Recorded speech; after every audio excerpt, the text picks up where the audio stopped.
Thanks for joining me for our final day of TCM's 31 Days of Oscar. I'm Alicia Malone. We're just a few hours away from the 98th Academy Awards, and no matter how cynical or jaded I can sometimes feel about awards, I can't help but be excited about the Oscars. And if there's one theme the Academy loves, it's movies about Hollywood. So let's watch an Oscar winner from 1954, written and directed by Joseph Mankiewicz, The Barefoot Contessa. This was Mankiewicz's first film as producer, writer, and director, and it was a personal project inspired by his own career.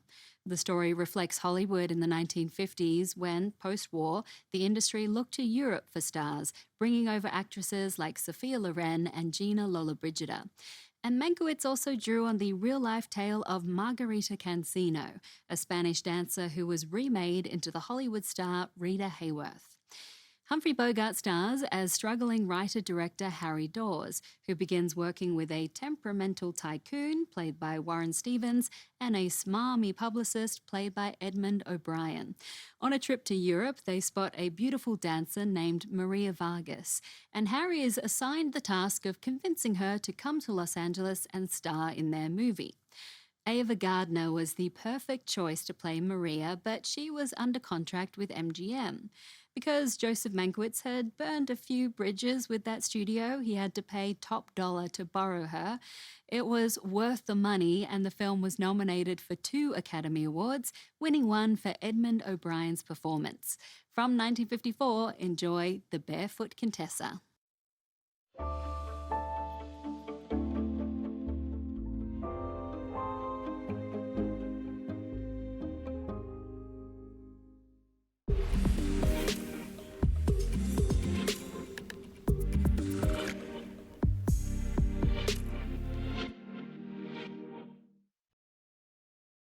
The tagline used in the promotion of The Barefoot Contessa was, "The world's most beautiful animal," a line Ava Gardner guessed would follow her around until the end of time. These days, the film's title is most associated with one of my favourite TV personalities, cook and author Ina Garten. She bought a specialty food store in the Hamptons named after our film and kept the title as she moved to television.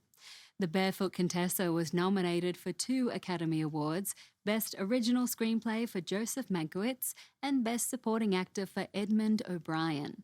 O'Brien was up against 3 actors from On the Waterfront, Lee J. Cobb, Carl Malden and Rod Steiger, as well as Tom Tully from The Caine Mutiny, but O'Brien won, making him, I think, the first actor to win an Oscar for playing a character named Oscar. Joseph Mankiewicz missed out on Best Screenplay to On the Waterfront, but with 4 previous Oscar wins to his name, I don't think he would have been too upset about it.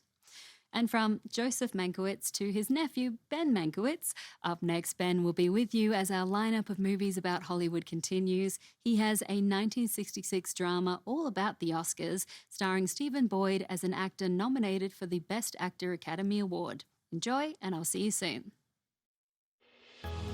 Next on TCM, The Oscar, then The Bad and the Beautiful, and later, Inside Daisy Clover. Get under the hood with Oscar tonight.